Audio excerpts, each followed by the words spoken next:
Oke, salah satu topik yang paling sering ditanyain di Instagram saya itu adalah bagaimana caranya bisa mulai bisnis kalau nggak punya modal.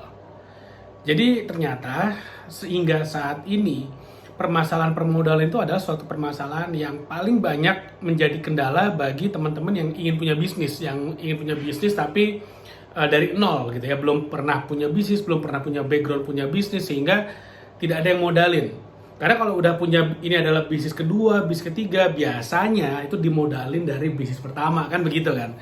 Tapi kalau ini bisnis pertama dan belum punya background sama sekali, belum punya pengalaman, dan nggak punya modal dan nggak punya privilege gitu ya, gimana caranya? Nah, di video kali ini saya mau share bagaimana saya bisa memulai beberapa bisnis saya tanpa modal. Bener-bener 0 rupiah dari kantong saya, gimana caranya?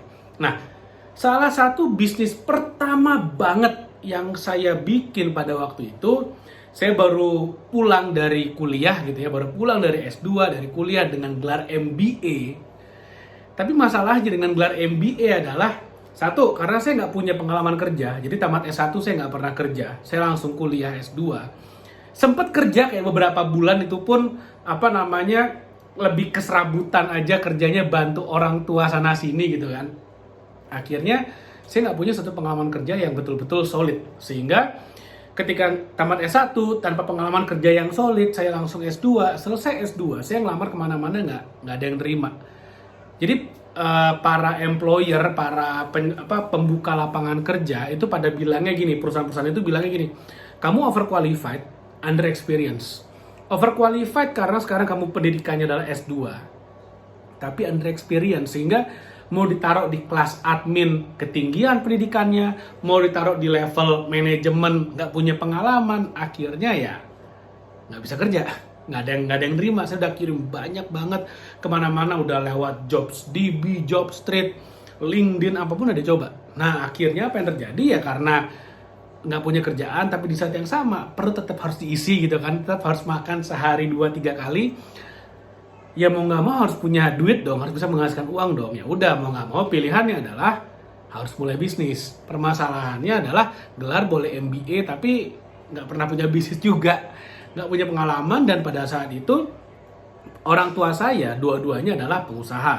Tapi pengusaha properti lebih tepatnya, tapi di saat itu tahun 2015, kalau misalnya di antara teman-teman yang nonton ada yang bisnis properti dan saya bilang tahun 2015, pasti teman-teman ngerti bahwa pada saat itu properti lagi ancur-ancurnya di Indonesia, lagi jelek banget, terutama bagi para developer ya. Jadi developer, saya cerita dikit, ada tanah, pinjam uang bank buat ngebeli tanahnya, buat ngebangun, lalu kemudian harus dijual, kan seperti itu.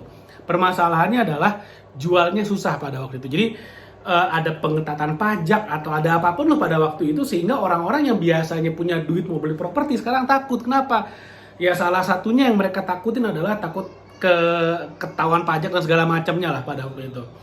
Jadi pada waktu itu industri properti lagi merosot banget. Akhirnya karena susah jual, di saat yang sama bank juga nelponin terus ke orang tua saya, ayo bayar utangnya, bayar pinjamannya.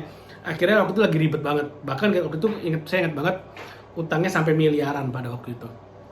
Jadi jangan harap saya bisa mulai bisnis sampai dimodalin gitu ya. Yang ada ya udah, mending kerja dulu sama orang sana biar dapat duit. Masalahnya nggak ada yang mau nge-hire.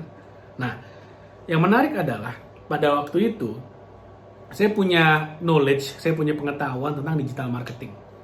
Saya punya pengetahuan tentang digital marketing, dan saya ketemu dengan seorang leader MLM yang ingin konsultasi ke saya gimana caranya ngebantu para downline-nya supaya mereka bisa berproduksi, bisa jualan, bisa beromset seperti itu. Yaudah, akhirnya saya dipertemukan dengan timnya, dengan para downline-nya, dan saya jelaskan tentang digital marketing pada waktu itu. Sekitar 20-an orang. Nah, dari 20-an orang itu, setelah saya sharing bagaimana cara, ternyata banyak juga yang berminat. Sekitar 15 orang waktu itu datangin saya dan nanya, Pak Gede, jual ini nggak, workshop nggak? Yaudah, saya jual 3,5 juta pada waktu itu. Yaudah, 3,5 juta kali 15 orang. Nah, itulah income pertama dari bisnis saya. Nah, akhirnya sejak saat itu, ya udah saya mulai tuh ngajar digital marketing. Setiap pekan tuh saya jual. Kelas tertinggi waktu itu kan saya naikin tuh harga dari 3,5 juta, naik sampai akhirnya yang tertinggi pada waktu itu 5 juta rupiah. Sebelum akhirnya saya memutuskan saya nggak mau ngajar lagi karena ya udah saya udah punya produk sendiri. Kemudian beberapa tahun kemudian saya punya produk sendiri. Akhirnya ya udah saya putuskan saya mau jualan produk sendiri aja daripada saya harus ngajar orang caranya jualan terus menerus. Dan lagi pula kalau saya jual produk sendiri, waktu itu bisa menjadi validasi bahwa ternyata ilmu saya bisa kok dipakai untuk produk saya sendiri. Anyway, poin dari ceritanya adalah kalau kita punya knowledge, punya pengetahuan, di saat yang sama ketemu dengan orang yang tepat, maka itu adalah menjadi satu persiapan ketemu dengan kesempatan bisa membuka jalan kita menuju sukses. Itu yang menarik. Jadi daripada kita mikirin gimana caranya punya bisnis tanpa modal, gimana cara punya bisnis, gimana cara naikin income, kenapa enggak kita fokus kepada bagaimana cara kita bisa meningkatkan skill kita. Fokus naikin skill kita sehingga ketika kita ketemu dengan kesempatan yang tepat, ketemu dengan orang yang tepat, itu bisa jadi peluang kita buat making money, buat menghasilkan sebuah bisnis yang bisa menghasilkan jutaan rupiah, puluhan juta rupiah, ratusan juta rupiah per bulannya. Jadi mudah-mudahan apa yang saya share bermanfaat. Jangan lupa like video ini dan share video ini kalau kamu memang merasa video ini bermanfaat, dan subscribe YouTube channel ini. Thank you dan sampai ketemu lagi di video berikutnya.